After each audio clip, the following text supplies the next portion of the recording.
2 clocks, 1 body, and not a soul who heard a sound. Welcome to Rust Evidence. I am your host, Silas Wren. This mystery-loving community keeps growing. Drop a comment and share where you're listening from. Your insights make this journey unforgettable. I always look forward to hearing from you. The rain had begun before dawn, a light ticking on the window pane that grew more insistent as morning came. Maigret stood at the window of his small office, pipe in hand but unlit, watching the droplets race each other down the glass. He wore his heavy overcoat though the room was warm. The barometer on the wall had tipped down overnight, and the wet gray outside seemed likely to stay through the day, perhaps even into the next. Now, let's step inside the room no one wanted to enter. He did not move for several minutes. There was something comforting in the colorless monotony of the city in rain. The soft blur of chimney smoke, the slick pavements reflecting amber gaslight, the sound of tires sluicing through puddles like brushes across canvas. Somewhere below, a man in a cap tugged a reluctant dog from a lamppost. The dog refused, shook itself, and squatted anyway. The office was quiet. Janvier was off testifying in Meaux.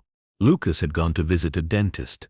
Even Lapointe, usually so young in his energy, had been sent across the river to speak with an informant in Montparnasse. That left Maigret with a decanter of pale yellow liqueur, 2 unopened case files, and the kind of morning where nothing seemed to demand anything. He didn't mind. He preferred the feeling of being on the edge of something, rather than already inside it. A fly tapped against the glass once, then again. Maigret didn't swat it. He thought briefly of Madame Maigret and the roast lamb she would be preparing, as she often did on damp Thursdays. She would be listening to the midday piano recital on the radio, humming under her breath. There would be too many potatoes again, and she would smile as she placed them before him, pretending she hadn't noticed. He liked that about her, the way her silences were rarely empty, always filled with small decisions and soft restraint.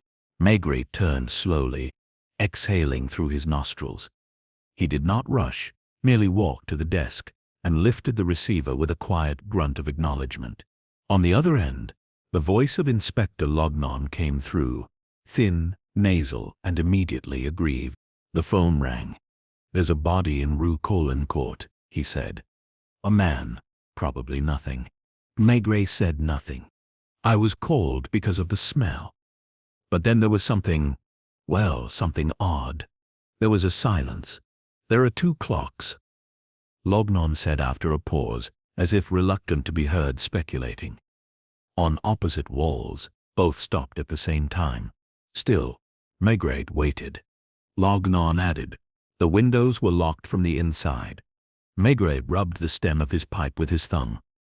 "I see. I thought it might be suicide," Lognon continued, "but the gas wasn't turned on, and the doctor says he's been dead at least 4 days." Maigret looked down at the floor, not at anything in particular, just at the floor as if it might explain itself. Then he said mildly, "You're still at the scene." "Yes. Don't touch anything. Don't talk more than you must." "I haven't." Maigret hung up gently. He didn't move for another minute. Then, with the same unhurried air, he fetched his hat from the hook behind the door, slipped it on, and buttoned his overcoat. The hallway outside was full of the quiet sound of dripping coats hung to dry. As he descended the steps and stepped into the gray morning, he felt the soft, damp weight of the city's breath settle on his shoulders. It was the sort of weather in which one noticed things, the way hands trembled lighting cigarettes under cafe awnings, the way lovers huddled closer not out of affection but discomfort, the way the city seemed to whisper instead of speak. He took the metro up to Lamar Colincourt, rode it with 2 elderly women and a dozing soldier, and climbed out into the washed-out daylight. The street was quiet. Maigret walked slowly, feeling the weight of his shoes against the pavement, his steps sending small splashes to either side. A few people passed him. Umbrellas hunched against the drizzle, but most were indoors, sipping thick black coffee, leaning into steam radiators, watching the day go nowhere. He found Lognon waiting under a small awning, looking more miserable than usual, which was saying something. The inspector's coat was soaked through at the hem, and he glanced at Maigret as if apologizing for the world itself. Maigret merely nodded. They climbed the narrow staircase together without words. At the landing, Lognon stepped aside. "Second door on the left," he said. Top lock was bolted from inside. Maigret opened it. The apartment was small, quiet, and smelled faintly of sour wine and something older, the stagnant heaviness of decay. The man on the floor was in his 50s, bald at the temples, thin enough that the collar of his shirt gaped slightly at the neck. He lay on his back, arms strangely composed at his sides. There was no sign of violence, no weapon, no blood. But Maigret's eyes moved past him, toward the far wall where a wooden clock hung above a bookshelf, then across, to the opposite wall where a second clock, nearly identical, hung just above a peeling armchair. Both hands had stopped at 2:17. Maigret stepped in slowly, not toward the body, but toward the center of the room. He removed his hat, shook it gently once, and set it on a side table. He turned in a slow circle, letting the room speak. There was something quiet in it. Too quiet, perhaps. A glass sat on the windowsill, untouched, but rinsed. A stack of newspapers, all from the same week, neatly folded, on the stove. A kettle, dry and slightly scorched, underneath. And everywhere the strange sensation that nothing had moved in days, and yet someone had prepared the room for a guest. Maigret looked down again at the man on the floor, then at the clocks. But something did. He did not yet know what felt wrong. And as the rain continued to fall outside, he stood there saying nothing, doing nothing, simply present. And the silence, as always, began to speak. Maigret moved with the kind of patience only long years in the force could cultivate, the kind that allowed space for the unseen to become visible. He did not speak. The room, after all, was not finished speaking. He took a long breath through his nose, letting the stale scent settle in his chest. Musty wallpaper, the faint tang of dried linoleum polish, and something more troubling, an emptiness that had taken root and begun to rot. Not the sharp stench of death, though that was present, but the deeper smell of a life no longer lived. Behind him, Lognon fidgeted with a notebook he hadn't written in. His boots squeaked faintly against the worn floorboards, a sound too sharp for the softness of the room. Maigret turned slightly and gestured with his chin. "Who found him?" Maigret gave a faint nod. Still, he didn't approach the body. Instead, he stepped to the sideboard where a bottle of red wine sat uncorked. A single glass beside it, empty but clean, not freshly washed, just unused. A fine layer of dust on the rim, suggesting it had been waiting. He held his pipe loosely in his hand now, unlit. He touched nothing, only looked. In Simenon's Paris, nothing was louder than the things left untouched. Caretaker. Woman from the floor below. Complained of smell. Said the man lived alone, barely spoke to anyone. What do we know about him? Lognon checked a damp scrap of paper in his coat pocket. Names Felix Lacauze, 53. Lived here 6 years, widower, no known children. Was a bank clerk, retired last spring. Paid rent on time, no complaints. Visitors, caretaker says no one ever came. She didn't even have a spare key, says he kept to himself. Quiet, like most around here. Lived almost invisibly. Maigret let the words settle, invisibly, a word that always caught him off guard. People didn't vanish with violence. They simply became quieter, and quieter, until the world forgot to look at them. It was something he feared. In some distant private place. He had seen it too often. He walked to the far clock. It was an old wooden piece, the kind with a pendulum and little keyholes for winding. The hands were stuck between 2 beats of time. 2:17. He examined it but didn't touch it. Then he crossed slowly to the other wall. The second clock was similar but not identical. This one had a cracked face, a little brass bird carved into the wood just above the 12. Also stopped at 2:7. The dead man's posture was too composed. Not collapsed, not slumped, almost gently placed. His shoes were polished, his trousers freshly pressed. And though the air was sour, the apartment was clean. Not recently cleaned, but kept in a way that suggested a routine. Dishes washed, books aligned, dust gathered only in corners. He turned, looked at the room in its entirety. Migrate finally stepped close to the body and crouched. He glanced at the man's neck. No bruises, no marks on the wrists. The fingers were relaxed, not clenched in pain, eyes half-lidded. The look of someone who had not resisted or had not known what was happening.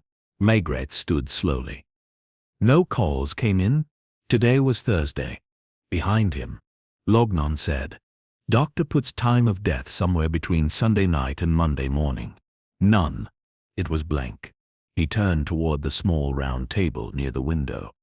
There were no newspapers beyond Mondays, no notes, no signs of packing or writing.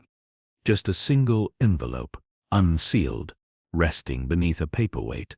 Maigret lifted the glass weight carefully and slid out the letter. Not even a line. He stared at it for a long moment, then replaced it. "Get me the caretaker," he said finally.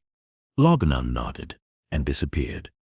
The door closed behind him with a slight groan. He wandered again, slower this time. Not searching, simply listening. There were books on the shelf, mostly crime novels, strangely enough, English and French both. Conan Doyle, Simenon, a few dog-eared volumes of Balzac, not a romantic, not political, a reader of lives gone quietly wrong. Maigret remained alone with the body. "I hope I did the right thing," she said quickly. "It was the smell, you understand. I didn't want to pry, but it crept through the floorboards. I knocked 3 times. When there was no answer, I called Inspector Lognon.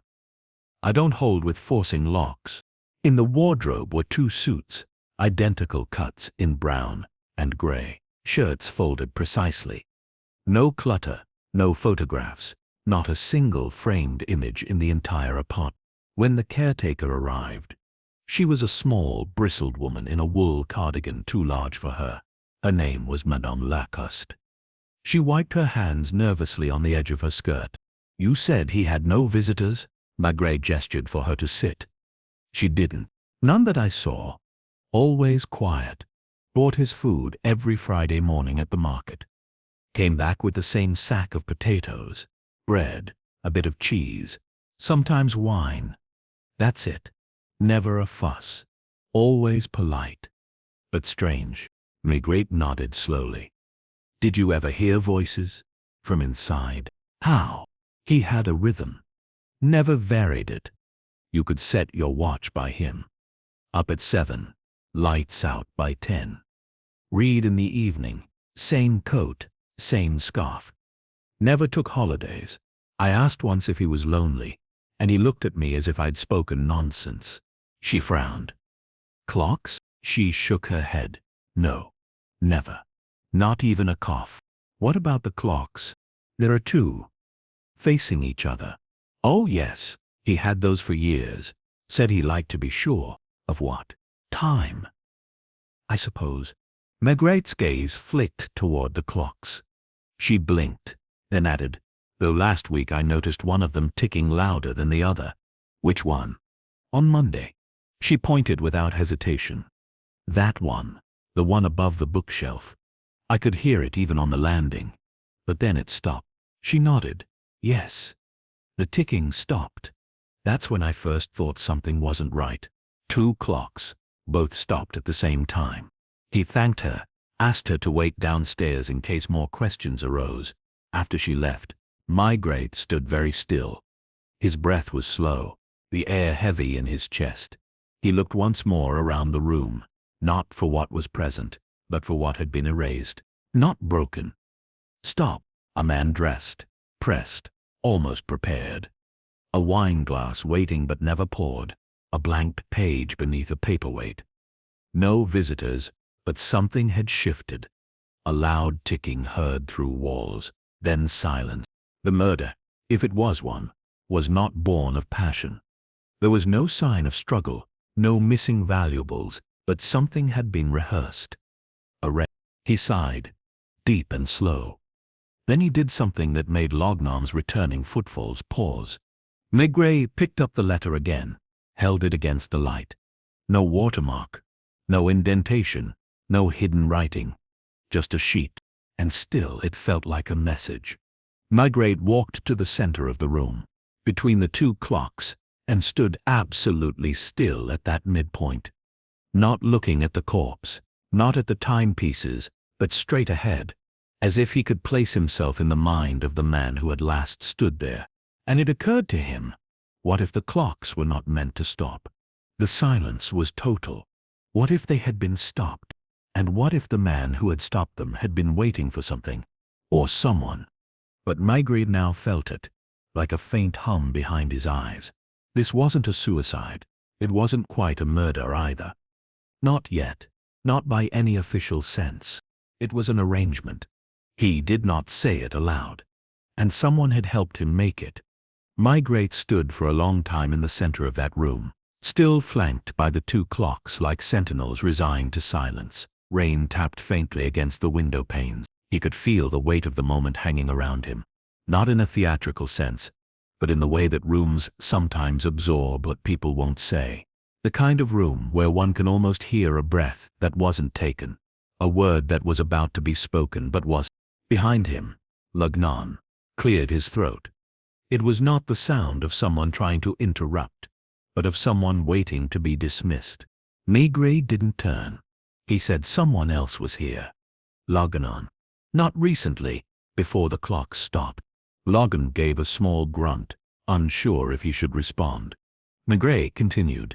This man, Felix Lecoz, he was waiting for someone. He got dressed. He wound both clocks. Why, too, to be certain. And at the moment the meeting occurred, whatever it was, they were both stopped. Not broken. Stopped. Lognon looked at the clocks, his forehead damp with a combination of rain and nerves. To mark the time. Lognon didn't answer. Or to mark its end. Maigret said softly, what kind of person lives this way, measured, precise, invisible, and then chooses to die like this, with such deliberateness? Maigret turned and walked slowly to the bookshelf, beneath the first clock. The books were orderly, yes, but the spines of 3 had been pulled out slightly, uneven by a few millimeters. The third one was Le Crime de Lord Arthur Savile. He tilted it forward. Inside the cover, in neat handwriting, was a name, Andy Chabot. Andy Chabot. Maigret held the book up. Not his. Lognon blinked. Maybe a friend. He had none, remember. Maigret placed the book gently on the table and moved toward the bureau. He opened each drawer carefully. Socks folded, handkerchiefs ironed. But in the third drawer down, nestled beneath a stack of undershirts, he found a small leather-bound address book. He opened it. Most of the pages were empty. A few names. No phone numbers. No addresses beyond Bomborel Rue des Martyrs. And another, the one that made Maigret pause. Chabot, Café de l'Étoile, Wednesday mornings. He looked at his watch. Thursday afternoon. If that meeting took place this week, it would have been the morning after Lecoz died. Maigret said, find out what you can about this Chabot, discreetly. No inquiries through the Central Bureau, just use your feet.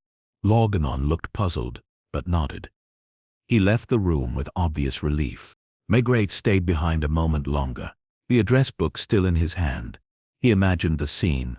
2 men, both perhaps in their 50s or 60s, meeting weekly in a café. Lecoz with his pressed suits and quiet routines. Chabot unknown. What had they talked about? Chess, old memories, regret. What passed between them? Back outside, the rain had turned into a fine mist, the kind that clung to the skin and worked its way into the seams of your coat. Maigret didn't take a car. He walked. He needed the rhythm, the act of movement to let thoughts arrange themselves. The streets were dull and gray, shop windows fogged, women in thick stockings hurrying home with covered baskets. The occasional dog shaking water from its coat as if it too was weary of the season. He arrived home later than usual. Madame Maigret looked up from her darning with mild surprise, but didn't ask questions. That was one of her many quiet talents. She brought him a towel for his shoulders, made tea with a slice of lemon instead of milk, and waited until he had finished half the cup before saying, "Did you forget Thursday is lamb night?" He smiled faintly. "I didn't forget. I was late." She nodded and returned to her work, and he sat in silence, letting the warmth from the tea thaw the corners of his mind. It was always in these quiet moments that thoughts came, not in lines but in small impressions, images without names, clocks stopped in agreement, a glass waiting to be filled, a man dressing himself to be seen, and seen by someone specific. The next morning, Maigret left early and made his way to the Café de l'Étoile. It was tucked off a quiet square in the 9th arrondissement, a modest place with a green awning and iron chairs that looked too cold for anyone to sit on. Inside it was warm and smelled faintly of coffee grounds and old tobacco. He took a seat near the back, removed his hat, and ordered nothing. He simply waited. At 9:15 a man entered. Late 50s, perhaps early 60s, trim, narrow-faced, neatly shaved. He wore a gray overcoat, gloves, and a scarf wound tightly beneath his collar. He did not look around but went directly to a table near the window, the third on the left. He removed his gloves, placed them precisely beside the ashtray, and took out a small notebook which he opened without reading. Maigret observed him carefully. There was something in the man's movements, deliberate, reserved, the same kind of restraint Lecozy had worn like a second skin. Maigret approached quietly, placing a hand gently on the edge of the table. "Monsieur Chabot." The man looked up. His eyes were gray and distant, like a man who had long ago stopped being surprised by anything. "Yes? I'm Chief Inspector Maigret." There was no reaction. Chabot gestured to the seat opposite him, and Maigret sat. "I won't disturb your coffee long," he said. "I wanted to ask about a man you may have known, Felix Lecoz." A small pause. Then Chabot said, "He's dead." Then Maigret studied him. "You expected it?" "No, but I'm not surprised." "Why not?" Chabot exhaled, a slow breath. "Because he always spoke of endings, never of beginnings. He was, how shall I say, already packed for departure." Maigret tilted his head. "You met here every Wednesday for 3 years. Why?" "He needed someone to talk to. I didn't mind. I like listening. I was a teacher before I retired. Conversation is a kind of craft." "Did he tell you anything unusual?" Chabot sipped his coffee before answering. Not in content, but in tone. Recently he had become more focused, less hesitant. He spoke often of precision, of making something perfect. What did he want to perfect? I asked him that. He said not a thing. A moment. Maigret leaned forward. "And did he ever mention the clocks?" Chabot smiled faintly. "Ah, yes. He once said that when you set 2 clocks to the same second, you can create symmetry. That symmetry can be comfort." "And did he ever mention a letter?" "Only once. He said he might write something someday, but he wasn't sure what would be worth saying." Maigret watched Chabot for a moment longer, then said, "Do you believe he took his own life?" "I don't know. He seemed to be preparing, but not for that, exactly. For something, perhaps for being seen." Maigret thanked him, left a few coins for the coffee he hadn't ordered, and stepped back into the street. The mist had returned. He stood under the awning and lit his pipe. The tobacco was damp, but caught anyway, and the smoke curled around his face like a whisper. It wasn't quite suicide, and it wasn't murder. It was a moment, as the man had said, prepared for, composed, staged, but not alone. Maigret looked down at the street. The footprints vanished quickly in the rain. Maigret did not return to the Quai des Orfèvres immediately. Instead, he walked slowly beneath the dripping awnings of shuttered shops, letting his feet follow the rhythm of his thoughts. The encounter with Chabot had not provided answers so much as deepened the mystery. There was something in the man's detachment, his quiet acceptance of Lecozy's death, that gnawed at Maigret's sense of balance. Not guilt. No, Chabot hadn't the air of someone who concealed shame, but rather a kind of complicity that had not yet been named. The complicity of witnessing something and allowing it to happen. The rain had softened to a persistent mist, fine enough to vanish on contact with the skin but insistent enough to chill. He turned down a side street, Rue des Martyrs, where the buildings leaned close to each other, their shutters half drawn, their windows fogged with cooking steam or solitude. He stopped at a small bakery to buy a warm roll, not out of hunger, but to anchor himself in the ordinary, and then continued to the number he had memorized from the address book, Madame Burrell. She lived above a hairdresser's in a narrow building, where each floor felt like it had been squeezed into place rather than designed. The stairwell smelled of wet wool and vinegar. Maigret rang twice before he heard movement on the other side. The door opened cautiously, revealing a woman of about 55, her hair dyed too dark for her age, and pinned high in a style that had been fashionable 20 years earlier. She wore a dressing gown and thin lipstick, as if always halfway between guests. Yes, he introduced himself. The name Maigret had a weight of its own. She did not smile, but her shoulders straightened, and she stepped aside to let him in. The apartment was cramped and over-decorated. Lace doilies on every surface, a porcelain dog perched on the radio, fake flowers in real vases. It was clean, too clean, the kind of cleanliness that tried too hard to erase something untidy. "You knew Felix Lecause," Maigret said once they were seated. Burrell nodded slowly. "I did.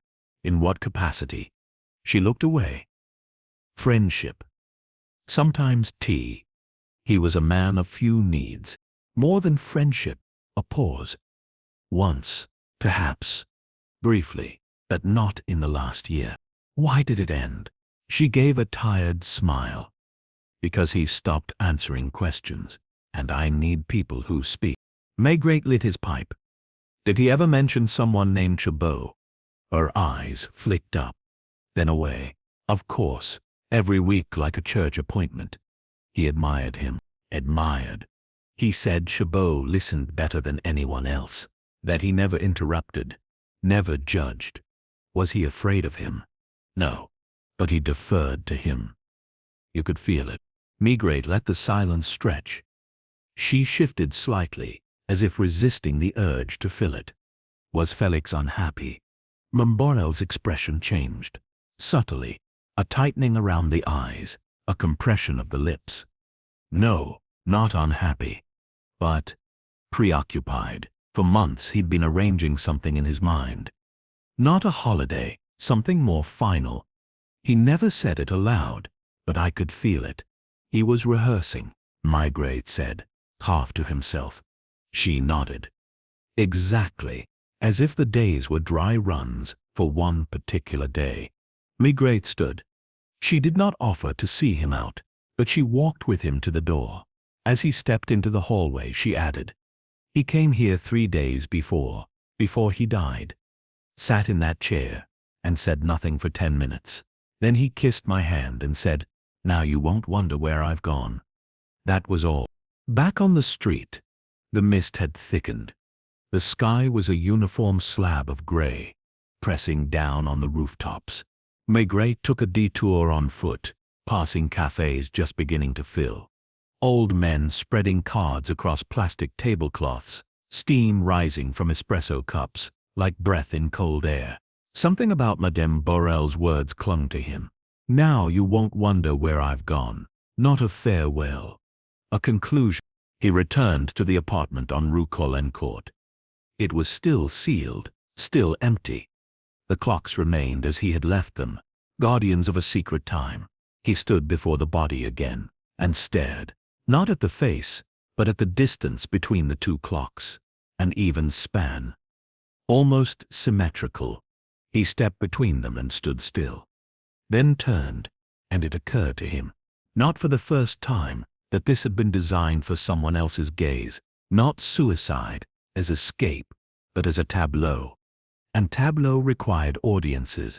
He bent over the body and examined the lapels. No lint, no wrinkles. The man had made himself presentable. But when he moved the left sleeve ever so slightly, he noticed something odd.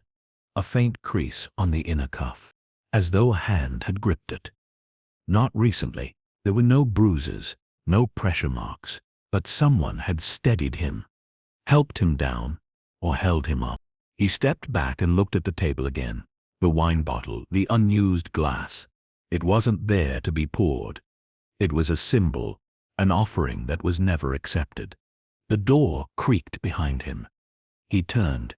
It was Lucas, breathless and red from the stairs. "I asked around," Lucas said, handing Maigret a slip of paper. Chabot, Maurice Daniel Chabot, retired schoolmaster. No criminal record. Nothing odd, but one thing. Maigret took the paper, read the address, and waited. Lucas continued. "He volunteers once a week, reads to the blind, and sometimes writes letters for people who can't." Maigret looked up. Lucas said, "He volunteers at the Bureau des Retraités, same place Félix Lecoz collected his pension." The quiet settled around them again, but this time it was fuller, as though the outline of something was beginning to form. "Letters," Maigret said. Lucas nodded. "Yes." Maigret stared at the blank envelope he had found beneath the paperweight. He thought again of Chabot's words. He spoke of making something perfect, and of Madame Borel. He said, "Now you won't wonder where I've gone." The silence between the two clocks was no longer silence. It was a line. A sentence without words. He looked at Lucas. "Where is this bureau?" "2 streets from here, near Place de Clichy." Maigret reached for his coat. He was beginning to understand. Not a crime of violence, not even of desperation, but a collaboration between a man who wanted to disappear with dignity and someone who agreed to help him write the ending. The Bureau des Retraités sat quietly behind an iron gate with flaking green paint tucked between a shuttered bookstore and a faded pharmacy on Rue Forest. It was the sort of place no one noticed unless they needed it. A brass plate by the entrance gave no schedule, only a single word etched into the metal: assistance. Inside, the light was dim, filtered through dusty glass and blinds half drawn against the gray afternoon. There was the low, steady hum of a radiator and the faint smell of old paper and overboiled coffee, something institutional, yet oddly intimate. Maigret paused in the doorway, letting the atmosphere settle over him. He could hear voices down the hall, muted, respectful. A woman coughed once, then silence. The receptionist, an older man with a hearing aid and a clerical air, looked up slowly from a crossword puzzle. "I'm looking for Monsieur Chabot," Maigret said, voice low, not out of secrecy but to match the tone of the building. The man didn't ask why. He simply pushed back his chair, rose without a word, and disappeared down a corridor. Maigret didn't sit. He remained standing, pipe in hand, watching the pale light drift lazily across the floor tiles. After a few moments, the man returned and gave a nod. "He's in the reading room." The reading room was farther back, at the rear of the building, where a small garden pressed its damp fingers against the windows. It was quiet in the way that churches are quiet, sound softened by expectation. Chabot sat near the end of a long table, an open ledger before him, fountain pen in hand. He looked up as Maigret entered and made no attempt to stand. He only closed the pen and folded his hands. "I wondered if you would come," he said. Maigret approached slowly, taking in the room: 3 tables, a shelf of Braille volumes, a filing cabinet, 2 mismatched armchairs. There was a gentleness to the space, like a place where people had learned to wait. "You were more than a listener to Le Corbusier," Maigret said. "Weren't you?" Chabot didn't answer right away. He looked out the window where the garden had grown wild with weeds, small yellow flowers pressing against the glass like tiny mute faces. "He had no one," Chabot said finally.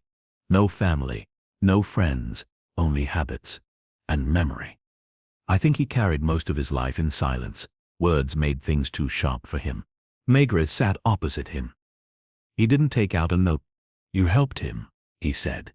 "You helped him stage his death." "I did nothing illegal," Chabot replied. not defensively but with quiet precision. I poured no poison. I wrote no note. I left no fingerprints. You were there. Yes, you were there. Yes. Why? Chobo sighed, a long exhalation that deflated the posture of his shoulders slightly. Because he asked, and because he needed someone to understand. He didn't want to vanish alone. He wanted a witness, someone to mark that he had existed, even at the end. Maigret leaned forward, elbows on the table, fingers curled around the bowl of his pipe. You timed the clocks. Chabot nodded. And the blank paper. That was his idea.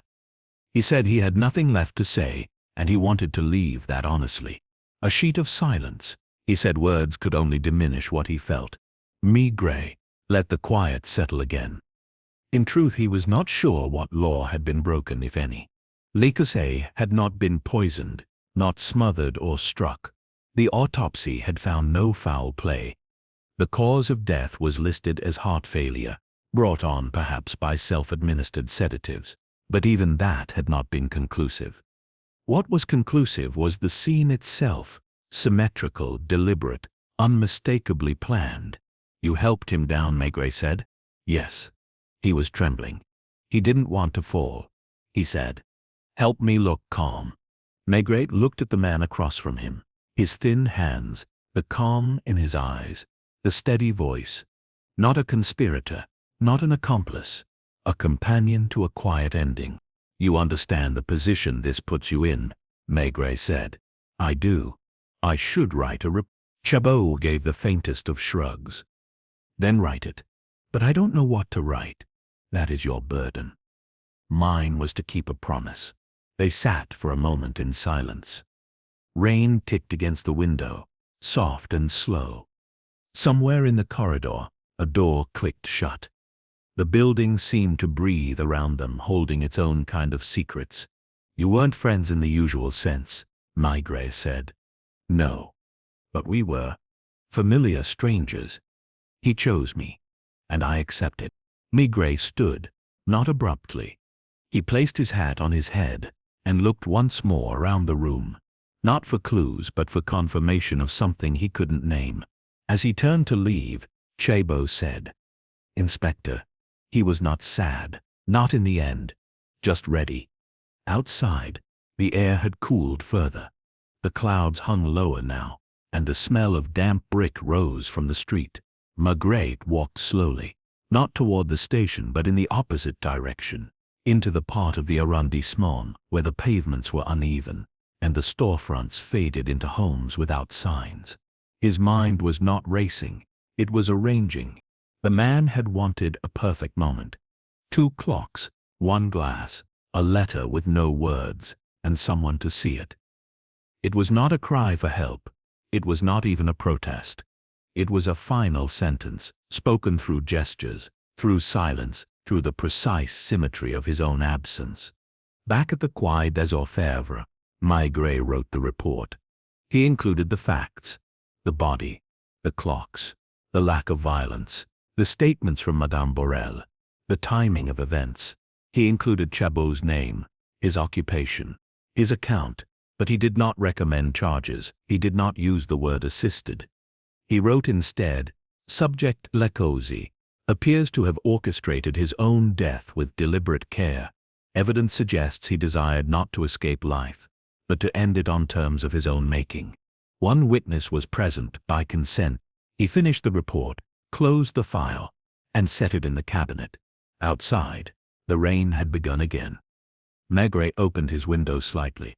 The smell of wet stone drifted in, and with it, the distant sound of a bell from a nearby school calling children in from recess. He filled his pipe, lit it, and sat still for a long while.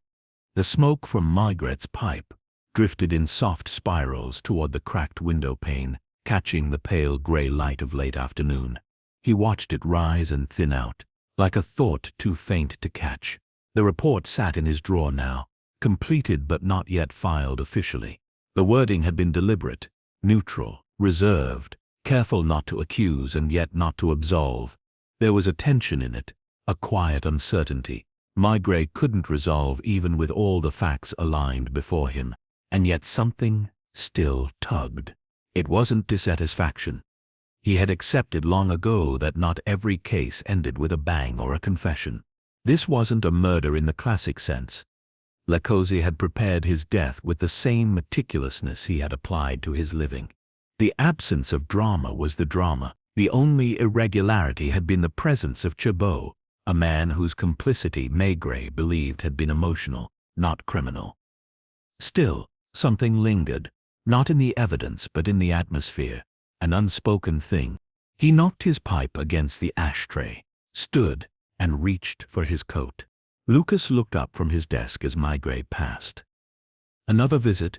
"Not yet," Maigret said. "A walk."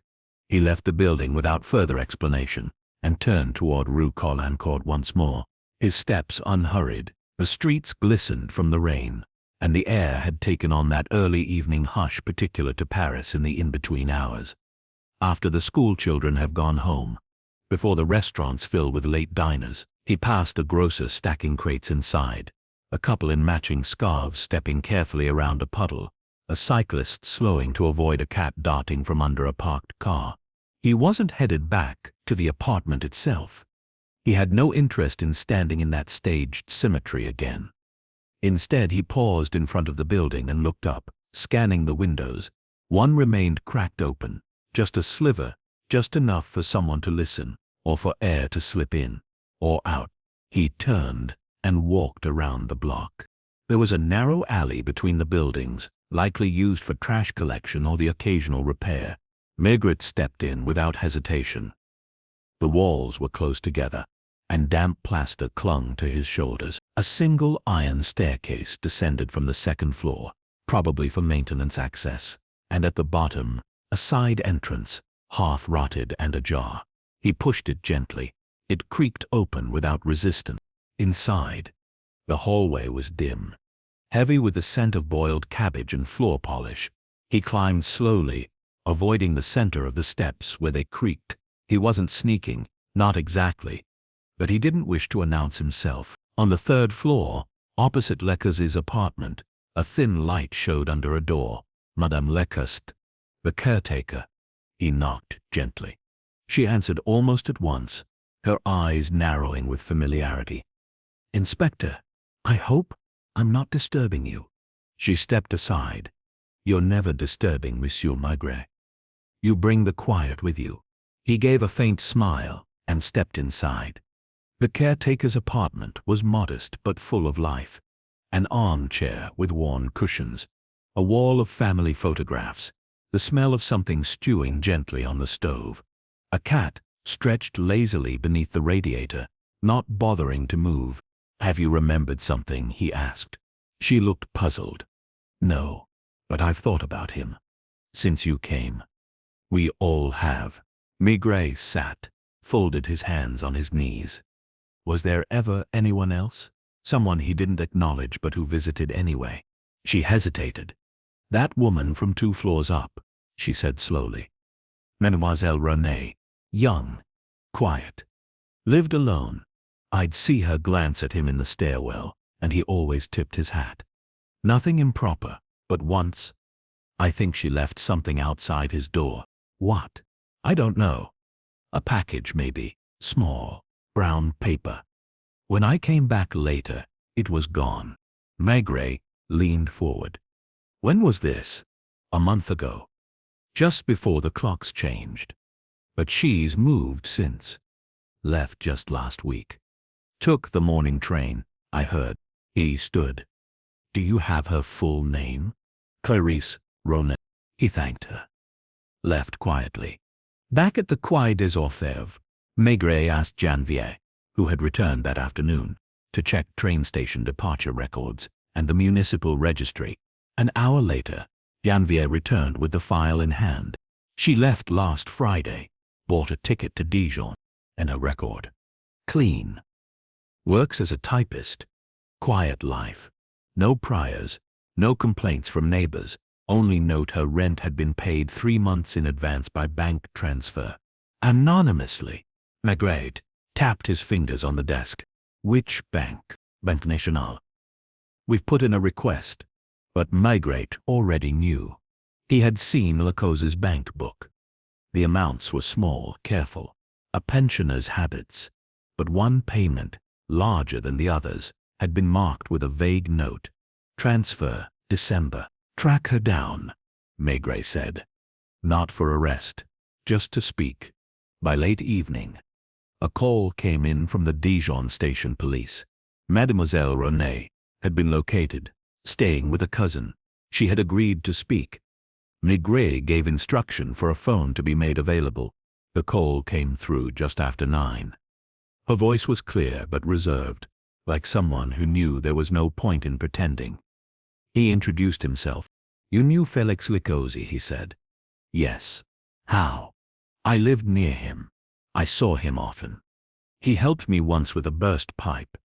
Nothing more. But you left him something. A pause. Yes. A photograph. Of yourself? No. Of his wife. Maigret's silence stretched down the line. You knew her? My mother did. Years ago. She worked with her at a school before the war. They lost touch. I found a photo among my mother's things.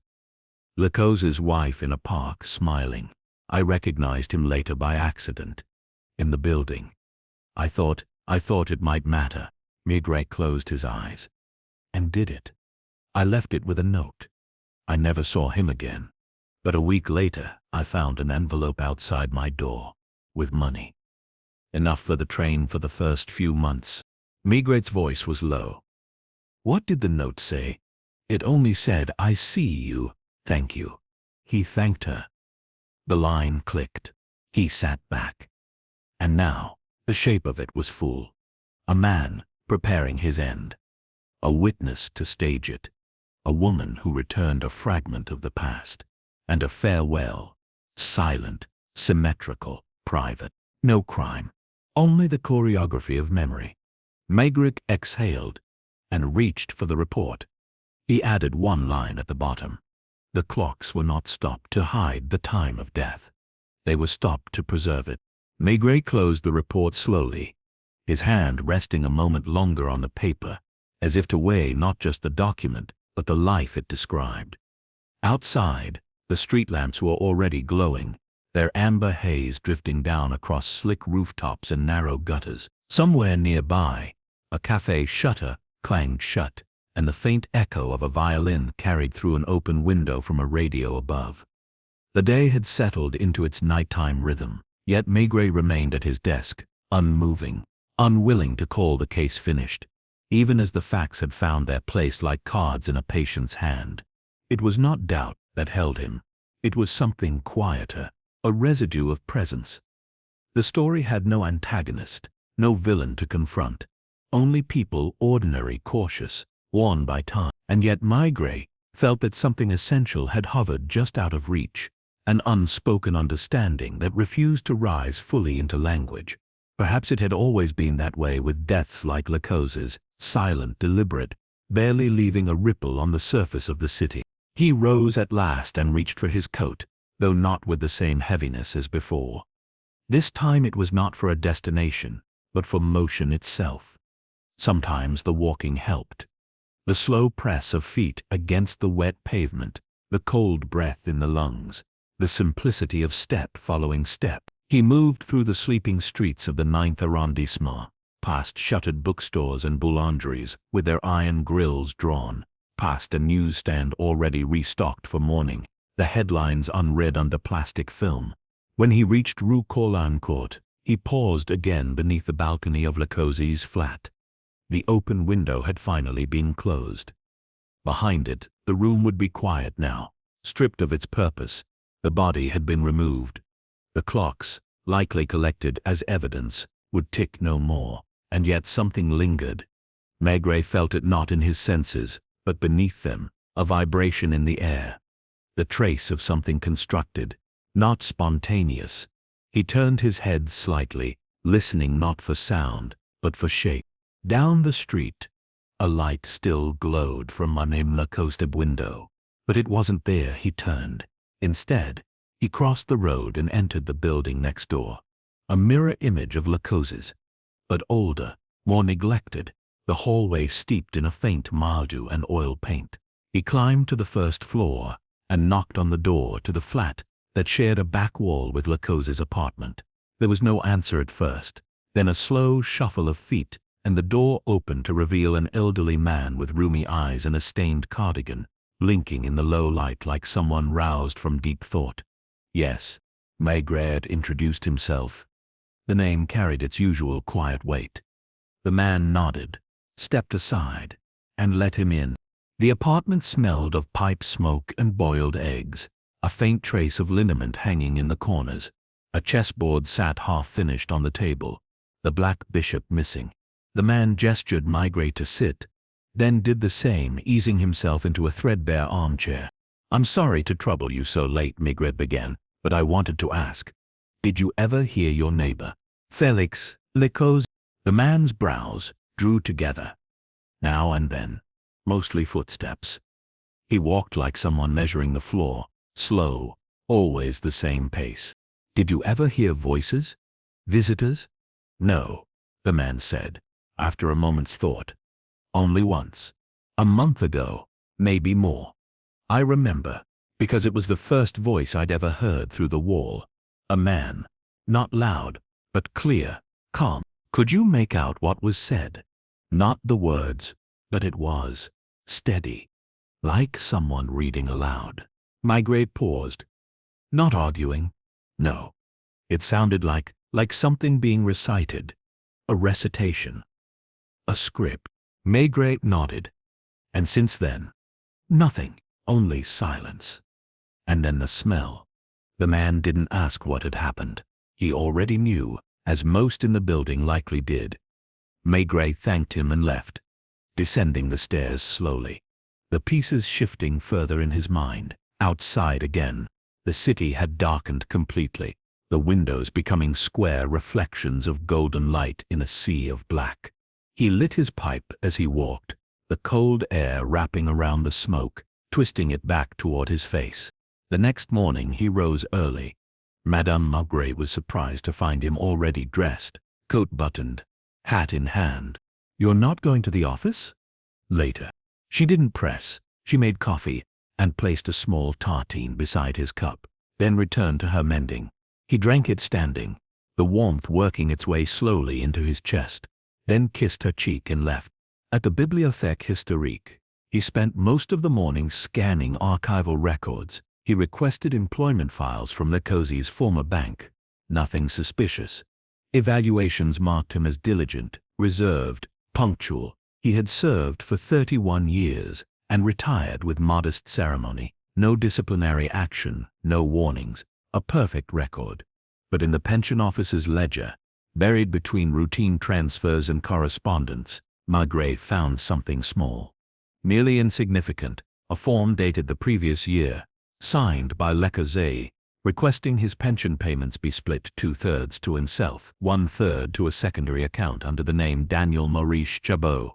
Not illegal, not flagged, simply unnoticed.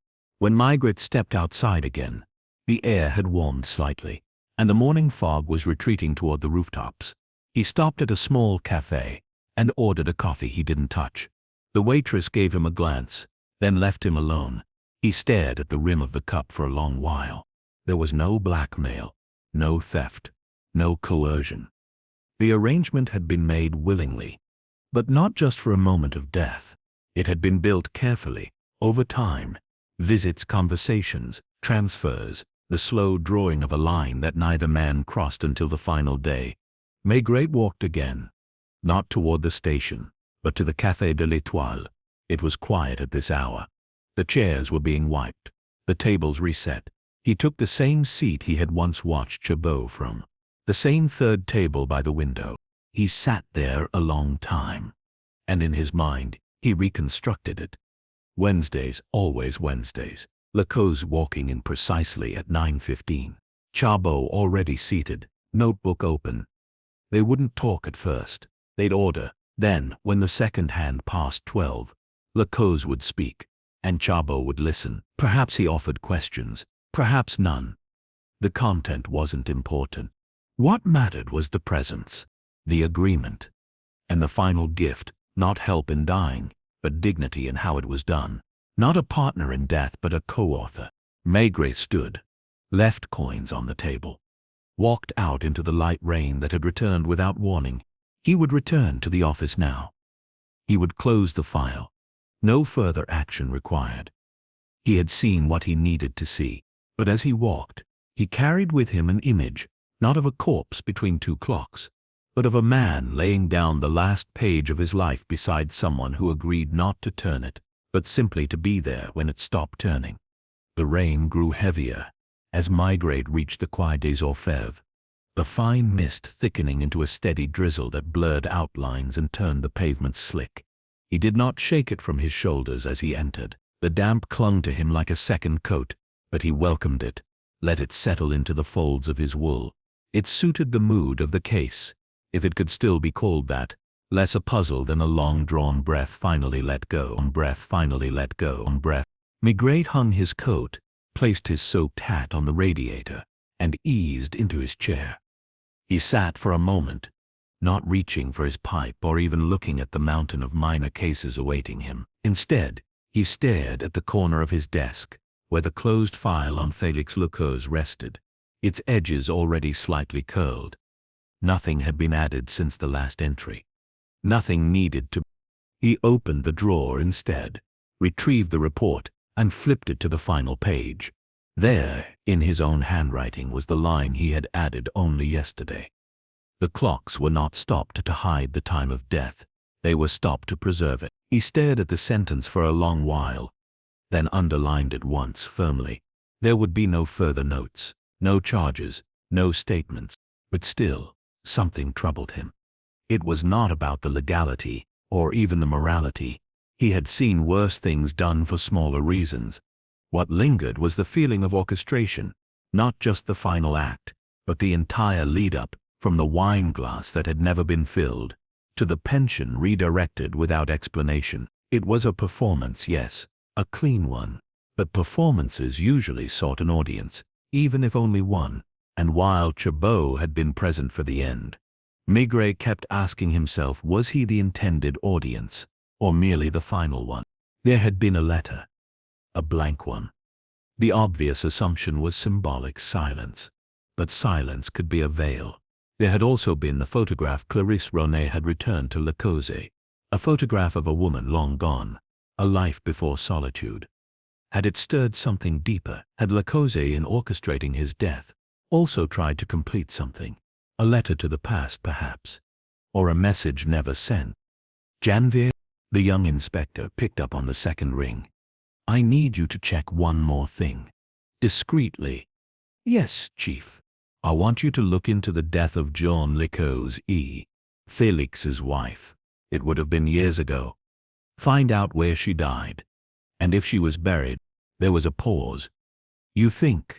I don't think anything yet. Just check. He hung up and waited. 10 minutes passed. Then 15. He lit his pipe, the tobacco slower to catch, damp from the weather. Finally the phone rang. Janvier sounded hesitant. I found it. She died 17 years ago. Official cause, accidental fall down a staircase. No sign of foul play. Where? At a boarding house on Rue Monge. They'd been separated 3 years, divorce not finalized. And the burial? Another pause. That's the thing, Chief. She wasn't buried. Not officially. Maigret sat up.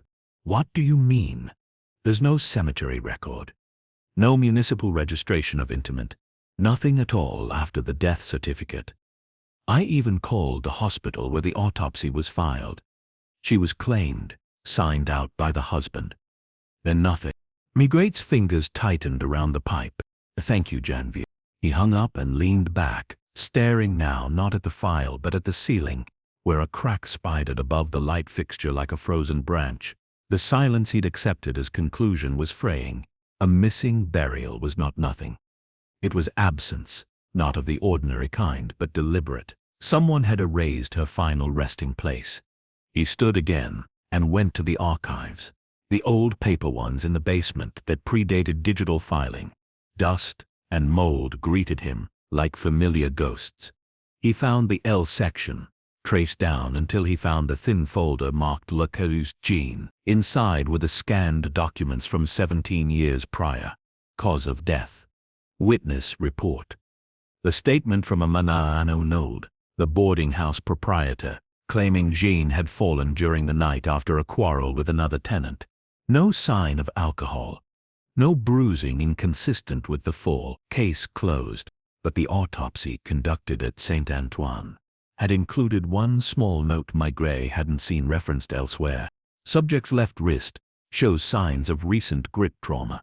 Not consistent with stairfall. It had been noted and ignored. He read it again and again. Then he returned to his office, this time with a clarity he hadn't expected. The final performance, the symmetry, the clocks, the clean apartment, all of it had the look of a man who wanted to die in peace. But perhaps it had also been an act of atonement, or guilt, or fear. That truth, once discovered, would remove the peace he so meticulously designed.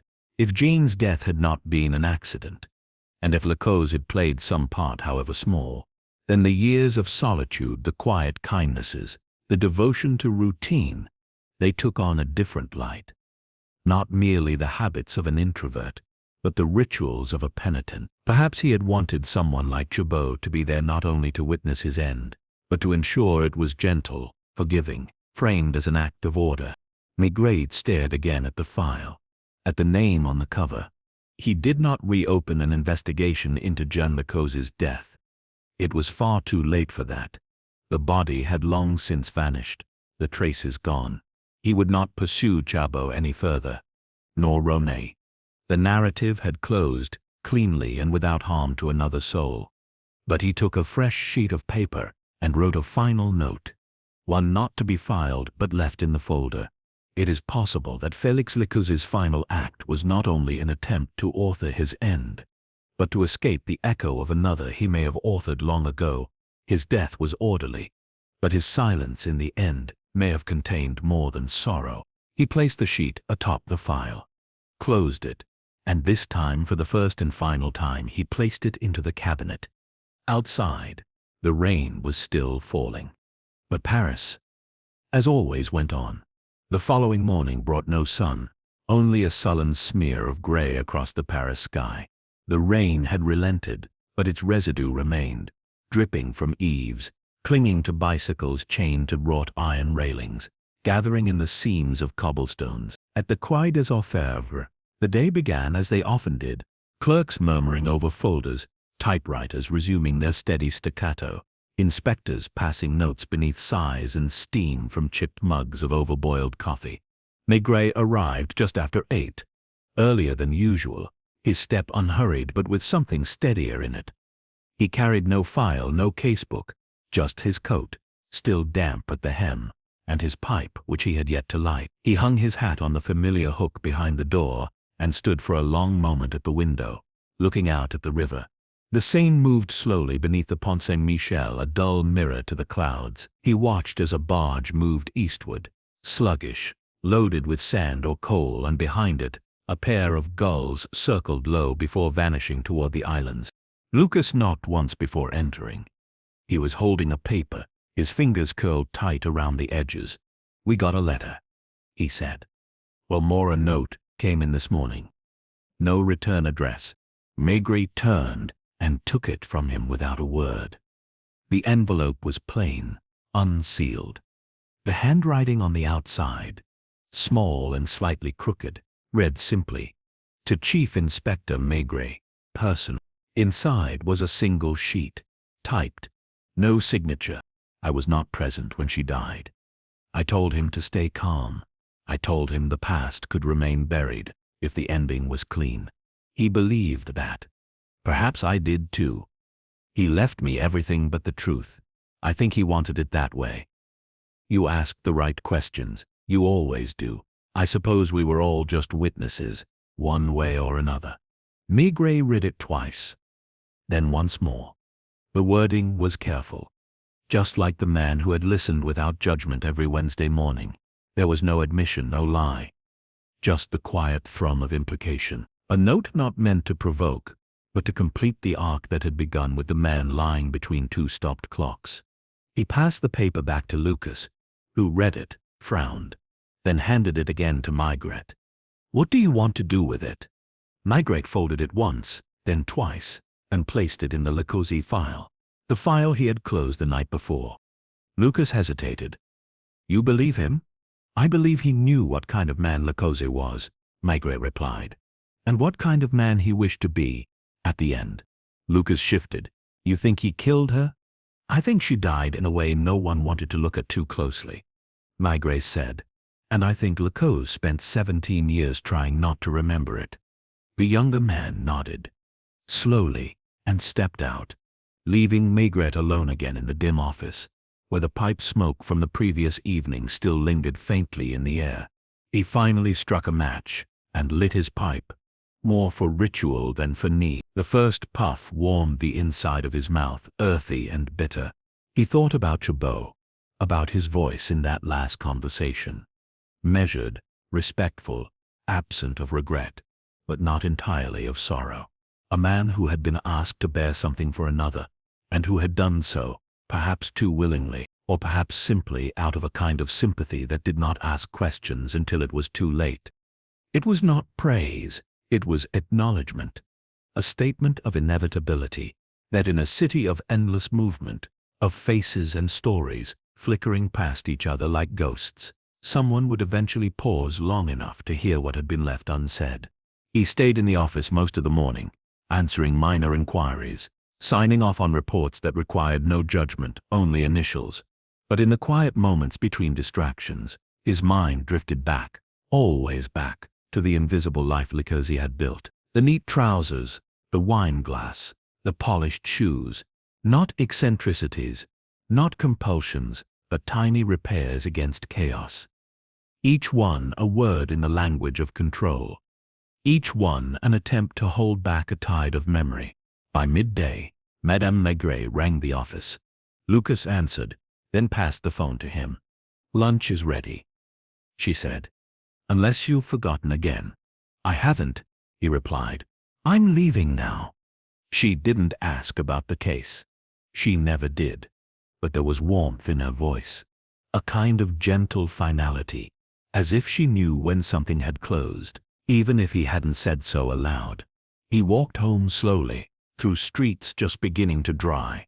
The river was fuller than usual, the rainwater draining into its widening current. He passed a boy selling paper cones of roasted chestnuts, the smell thick in the air. He paused, bought two, and continued, one tucked into each coat pocket. They ate slowly. Afterward she brought him coffee in a porcelain cup with a faint chip at the rim, the one he always used on Thursdays. The routine, he thought, was what gave the day its shape. The repetition was not dullness, it was meaning. The same as Lecozy's Wednesday meetings, the clocks, the clean shirts. Not signs of eccentricity, but a language, a way of speaking without speech. Later, back at the Quai, he placed the Lecozy file in the lower drawer of the cabinet. He didn't label it closed, though it was. He didn't write unsolved, though a question remained. Instead, he let it rest. Let it belong to the quiet category of truths, not proven but understood. Outside, the light began to fade, and from his window, Margaret watched as the city softened into its evening shape. The gas lamps coming on in a blur, the sound of a mop against a cafe floor, a piano from somewhere distant, barely audible above the hum of the traffic. The room felt warm, the pipe still glowed faintly in his hand. There was no crime to solve now, only the echo of a man who had left the world as he had lived in it, unassuming, exacting, and somehow in the end, not alone. Evening slipped in quietly, as it often did in that part of the city, less a change in light than a slow deepening of shadow. The offices at the Quai des Orfèvres thinned to a skeleton crew, the clutter of voices and footsteps giving way to the gentler sounds of drawers closing, pages turned with more care, chairs being nudged back quietly rather than scraped across the floor. Outside, the street lamps glowed amber through rain-smeared windows, their halos widening with the mist still hovering in the air. Maigret remained at his desk, long after most others had gone, the pipe resting cold in the ceramic dish, his hands folded before him, motionless but not idle. He was not revisiting the Lecosa file anymore. He wasn't even thinking in terms of files or cases. What lingered wasn't a question in need of an answer, but the trace of something human, an arrangement, a kind of pact, maybe even an old sin folded into a quiet ritual of atonement. There were cases that burned in the blood, made you feel the heat of injustice, the adrenaline of pursuit. But then there were others, like this one, that asked something different, something more inward, to simply listen, to observe, to allow others to speak with silence and absence, and to leave things finally where they belonged. Still, Maigret couldn't quite bring himself to leave the office. Not yet. Outside his window, the river moved like dark ink spilled across the page of the city. Lights from a distant tram flashed faintly as it crossed the Pont au Change, vanishing behind the bulk of the Palais de Justice. Somewhere in the distance a bell rang, not the sharp, insistent clang of alarm, but the soft toll that marked the passing of time. Not quite late, but no longer early. He stood and walked slowly to the coat rack, slipped on his overcoat, and took his hat from the radiator where it had dried. He left without locking the file drawer, without a backward glance. On the stairwell he met no one. Outside, the night air was cold and quiet, smelling of wet stone and coal smoke. He crossed the courtyard and turned toward home, walking not with purpose but with presence, aware of the way his steps echoed faintly against the walls, the way the lamplight broke in patches on the slick pavement. As he passed the corner where the bookseller once kept a midnight stall, now shuttered and dark, he paused. Across the narrow street, a cafe remained open, its windows fogged, inside dimly lit. Not one he frequented, but familiar enough. He crossed without hurry and pushed open the door. Inside, warmth wrapped around him. The hiss of steam from the espresso machine. The low murmur of two students debating something over a torn newspaper. The scrape of a spoon against a ceramic saucer. The barman, a man with a gray beard and deep-set eyes, nodded once without speaking. Maigret nodded back and took a seat at a table near the back, by the radiator where the condensation on the window had pooled and begun to streak. He ordered a Calvados without looking at the menu. When it came, he didn't drink it right away. He let the glass sit, fingers curled loosely around it for warmth. From this angle the city felt far away. Here there were no files, no suspects, no reports to sign. Only people living as they always had, unaware or perhaps unbothered by what others tried so hard to understand. As he sipped slowly, Maigret let his thoughts drift to Chabot again, not to the man as he had appeared in the reading room, calm and composed, but to the version of him that had not been seen, the one who had received the photograph, who had perhaps read the same hospital report Maigret had, who had understood something long before any inspector ever would, and who had chosen still to be there at the end. There had been something in the letter. He left me everything but the truth that stayed with Maigret more than the others' lines. It was not bitter, not accusatory, but it was the closest thing to grief he had heard from Chabot. The truth, perhaps, had been too painful to share, or too perhaps Lecoz had believed that in erasing the worst of himself, what remained might be enough to forgive. Maigret was not sure he believed in such absolution, but he believed in the attempt. He left the cafe just before midnight. The streets were emptier now, the echoes stronger, as if the stones themselves had begun to speak in their sleep. He walked without haste. The river glistened under the lamplight. When he reached home, Madame Maigret was already asleep. A note had been left on the side table, beside his usual slippers. "Your scarf is still wet. Don't forget the spare." He smiled faintly, folded the note, and placed it in his coat pocket. The next day, he arrived at the office just before 9. The rain had stopped, but the air was cold enough to carry its memory in the breath of every passerby. Lucas greeted him with a nod, already sorting through the morning dispatch. On Maigret's desk sat a small envelope, cream-colored, unsealed. There was no note inside. Only a photograph. He recognized the woman immediately. Jean Lecause. The same face from the picture Clarice Ronet had described, perhaps even the same one. But here she was younger. Smiling, yes, but the smile was softer, less composed. The photo had been cropped tightly. You could see her collar, a strand of hair caught by the wind, and faintly just visible at the edge of the frame. A hand resting on her shoulder. Maigret turned it over. No writing, no date. He slipped it into the drawer, on top of the report, then closed it, this time with both hands. There would be no arrest, no press release, no late-night visit to a magistrate. There would be no more meetings at Café de l'Étoile. Chabot had spoken his piece, deliberate, restrained, not as a man shedding guilt, but as one laying down the weight of silence. Maigret felt neither anger nor triumph. Only the peculiar stillness that comes after a final page has been turned. He turned to Lucas. Anything urgent this morning? 3 new theft reports. One from a bakery, oddly enough. Maigret sighed, reached for his pen. Then let's begin again. And so the day resumed. The city stirred. Papers shuffled. Phones rang. Outside the window, the mist had begun to lift. But for one man, whose clocks had long since stopped, time had been preserved, and for another, whose hand had reached quietly across that final hour, there remained no sentence, only the echo of a gesture that once made could not be undone. The rain did not return that day.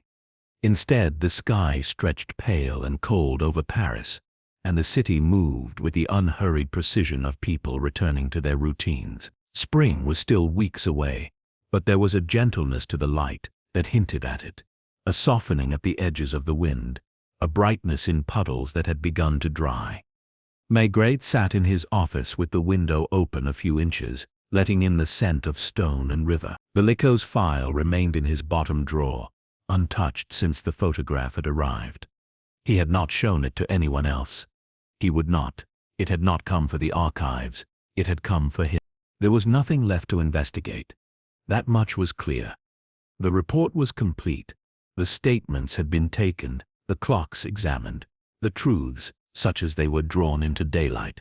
But something deeper had resolved in the way Maigret understood the man at the center of it all. Félix Lecause had not hidden his life. He had curated it. Every habit, every silence, every Wednesday morning appointment had been a way of keeping chaos at bay. And at the end, he had built a departure that could not be misunderstood. But the question that had trailed Maigret like a shadow, that single troubling thing, had not been about the death itself. It was about the note, the photo, the missing burial. It was about the long, empty space between one death and another, and what could grow in that silence. The call came late in the afternoon. The voice on the other end was quiet, unfamiliar. "I have something," the man said. "You asked for records from the Saint Antoine mortuary 17 years ago." "There's something odd." Maigret straightened. "The cremation was requested, but the facility lost power that week. There was a mix-up in the paperwork. 3 bodies were stored in the overflow lockers, 2 were claimed. 1 was never processed. There's a number on the drawer still registered under her name. Jean Lecause. Yes, she's still there." The words landed with unexpected weight. 17 years. A woman presumed, scattered, or buried. In fact, never laid to rest. Forgotten not just by the city, but by the very institution meant to carry her away. Maigret thanked the man, hung up the receiver slowly, and sat still. So this, too, had been part of it. Lecause had staged his death with precision. Chabot had stood as a witness. But beneath it, there had been this unresolved fact, this quiet cruelty. Joan had remained in a drawer beneath a name and a number. He had claimed her, and then done nothing. Perhaps he had been unable to bury her. Perhaps he had feared it would stir questions. Perhaps he had believed, in some cold corner of himself, that she had belonged nowhere now. Or perhaps he had hoped someone else would finish what he could not. Maigret did not open the drawer. He stood, reached for his coat, and made one call to the municipal cemetery service. He gave them the name, the year, the identification number. He authorized payment from the Bureau's discretionary fund, with a quiet note that it would not need reimbursement. He did not explain further. Some things, spoken aloud, lost their meaning. The next morning, Jean Lecoz was interred in a small municipal plot near Père Lachaise. There was no ceremony, no family, just one stone, newly carved, marked only with her name and the dates. Jean Lecoz, 90. A man from the cemetery staff called Maigret in the afternoon to confirm it had been done. The inspector thanked him, hung up, and looked once more out the window. The clocks across the river chimed the hour. Not 2:17. Not any symbolic time. Just now. Just the present. He reached for his pipe, packed it slowly, and struck a match. Outside, the city moved on, always forward, always away from what it no longer wished to remember. But Maigret, who remembered everything, sat quietly and let the silence return. Not the silence of guilt, nor of unfinished work, but the silence of something finally laid to rest. He did not speak. He did not write another line. There was no need. There was no need. There was